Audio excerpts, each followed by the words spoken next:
Thank you all very much. I really appreciate that. I'll tell you, I learned a lot from Joe Bartolotta, and I've never confined this to him, but I was a waiter. Not a server, a waiter, in a girls' dormitory when I was in college. And actually, my wife, Mary Ann, is sitting down here, and that's where we met. Joe probably wouldn't have given me the chance that I had, but I managed to start as a waiter, and then I was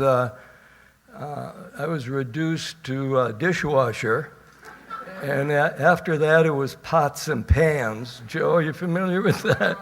Yeah. I mean, fortunately, I had that job, and I ate regularly as a result of it. But I really want to thank the BizTimes for this recognition. And I'd like to thank all of you who are here. I'd like to thank my wife, Mary Ann, my daughter, Joan, my colleagues that are sitting down here, and all of you who I consider my new friends for being here. I truly appreciate this more than I can say, and it's an honor. At the outset, I want to assure you of something, and that is that when Steve asked me, I asked him, what do you expect of me? And he said, well, you can talk about anything you want. And as a result of and he said, I asked him, I said, how much time will you allot me? He said between 12 and 15 minutes. So I'm going to promise you it'll be 12 minutes. At the outset, I already told you that, 12 minutes. I will not be talking about my career or all of the philanthropic things my family or I have worked on in the past. Today, my remarks are more important than that and deal with the future, and in truth, all of your futures. I want to talk about the polarization and the bitterness that has descended on our great state of Wisconsin this past year. I've spoken to no one who is not unhappy and worried about the state of affairs that we are all experiencing in Wisconsin.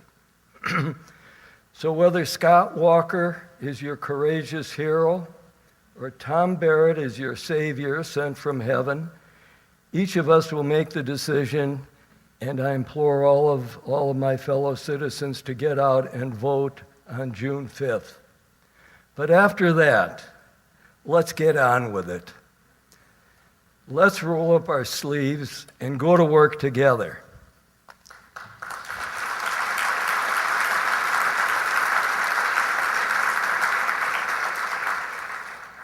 We must respect each other and understand that none of us are always right or always wrong.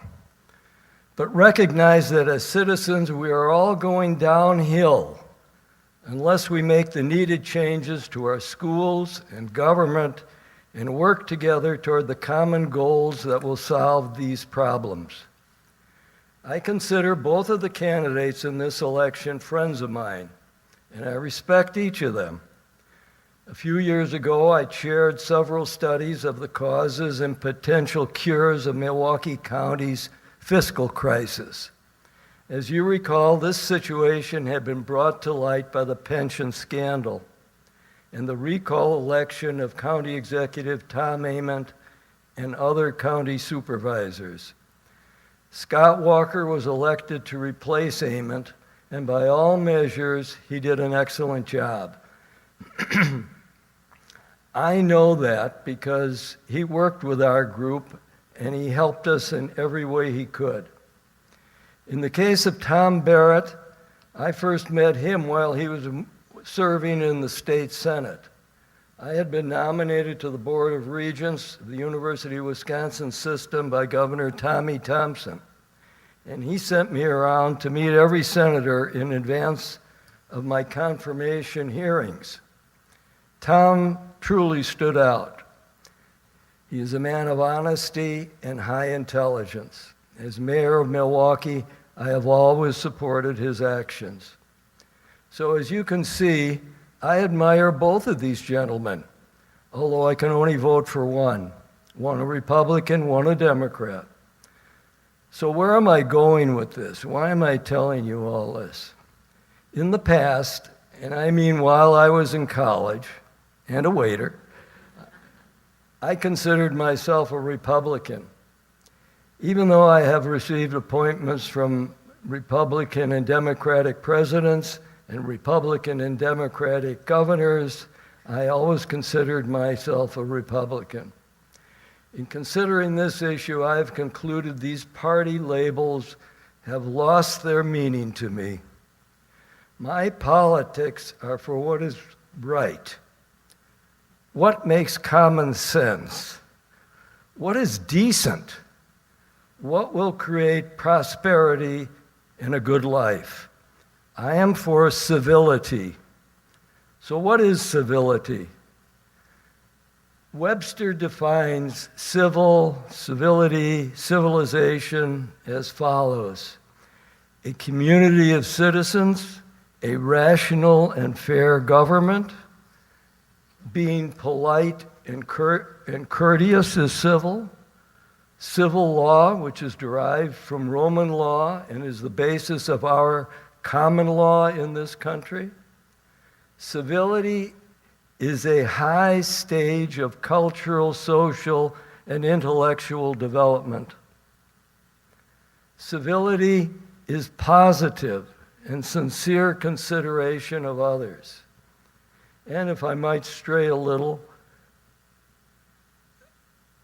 chivalrous is derived from civil, and it means gallant, noble, protector of the weak.